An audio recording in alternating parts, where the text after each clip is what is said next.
मुगल साम्राज्य जब अपने शासनकाल के सर्वोच्च शिखर पर पहुंचा था, जब वह बहुत बड़ा हो चुका था, फिर भी वह पूरे भारत पर अपना नियंत्रण स्थापित करने में असफल रहा। एक ऐसे छोटे राज्य जिसने मुगलों को 17 बार शिकस्त दी। बात हो रही है अहोम साम्राज्य के बारे में। मुगल जब अपने शासनकाल के सर्वोच्च शिखर पर पहुंच चुके थे, जब वे बांग्लादेश तक पहुंच चुके थे, तब पूर्वोत्तर भारत को मुगलों के क्रूर, हिंसक और आक्रामक रवैये से बचाने का काम अहोम साम्राज्य ने किया। आखिर मुगलों को पूर्वोत्तर भारत में इंटरेस्ट क्यों था, यही जानने का आज हम प्रयास करेंगे। तो चलिए अविलंब आरंभ करते हैं। ब्रह्मपुत्र नदी के किनारे पर अहोम साम्राज्य बसा हुआ था।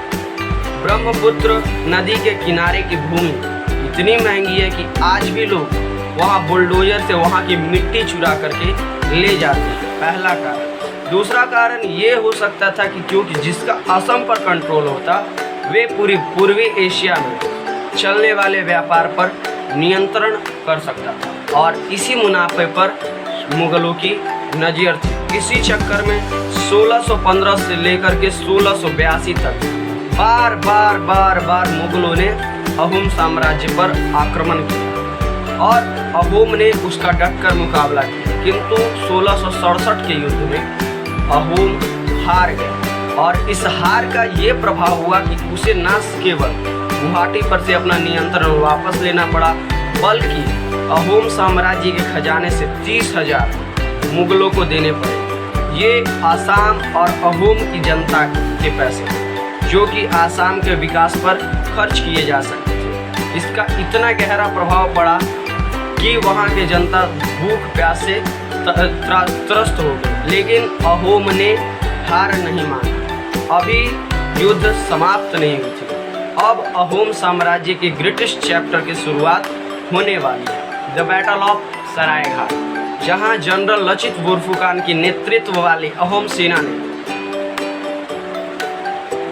मुगलों का डटकर मुकाबला किया और उसमें उनकी जीत हुई और वे इस जीत से पुनः गुवाहाटी पर कब्जा करने में सफल रहे।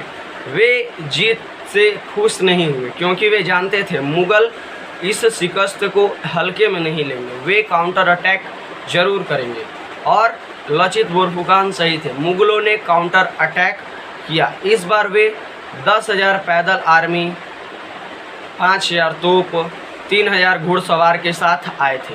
केवल संख्या की बात करें तो इतनी बड़ी सेना का मुकाबला कर पाना अहोम साम्राज्य के लिए संभव नहीं था, लेकिन ये युद्ध मुगलों की शक्ति वर्सेज लचित बोरफुकान की बुद्धि के बीच में हो रही थी। युद्ध के बीच में जब लचित बोरफुकान की उनकी सेनाओं ने समझाया कि युद्ध को छोड़ करके वापस चले जाना ही फ़ायदेमंद रहेगा, तब लचित बोरफुकान ने अपनी आर्मी का मोटिवेशन इस प्रकार से किया कि मुझे मेरे राजा ने आदेश दिया है कि मैं इस युद्ध को जीत कर ही आऊँ।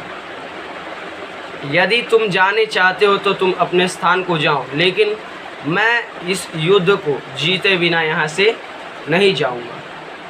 और परिणाम ये हुआ कि मुगलों की हार हो गई। मुगल की हार हो गई और धीरे धीरे मुगलों ने इस हार के बाद अपना जो अस्तित्व है वो पूर्वोत्तर भारत से हटा करके सेंट्रल भारत के तरफ अपने ध्यान को शिफ्ट कर दिया। अहोम राजाओं की खासियत ये है कि ये म्यांमार से आए थे और ये हर संस्कृति सभ्यता को पनपने का भरपूर अवसर देते थे, क्योंकि वे जानते थे कि जब तक यहाँ की जनता उन्हें अपना राजा कह करके नहीं पुकारेगी, तब तक वे यहाँ राज्य नहीं कर सकते। वे ब्रिटिश और मुगलों की भांति जबरन पूर्वक दूसरे पर संस्कृति थोपते नहीं थे और शायद यही उनकी गलती थी, क्योंकि हम बुरे लोगों को तो हमेशा याद रखते हैं, लेकिन अच्छे लोगों को हम याद नहीं रखते। भारत का इतिहास की एक समस्या ये है कि ये भारत का इतिहास ना होकर के केवल दिल्ली का इतिहास है। दिल्ली के इतिहास को जानने में कोई बुराई है नहीं है, लेकिन केवल दिल्ली के इतिहास जानने से ही पूरे भारत का इतिहास जाना जाए, यह कोई संभव नहीं है। पूर्वोत्तर भारत, दक्षिण भारत के इतिहास हमसे छुपाया गया। दिल्ली के शासकों को महत्वपूर्ण स्थान दिया गया। अहोम साम्राज्य, जो कि भारत के इतिहास में सबसे लंबे समय तक शासन करने वाली प्रजाओं में से एक थी, इसका इतिहास हम लोगों से छुपाया गया। भारत का इतिहास, पूर्वोत्तर के इतिहास और दक्षिण भारत के इतिहास जाने बिना कभी संभव नहीं हो सकता। धन्यवाद।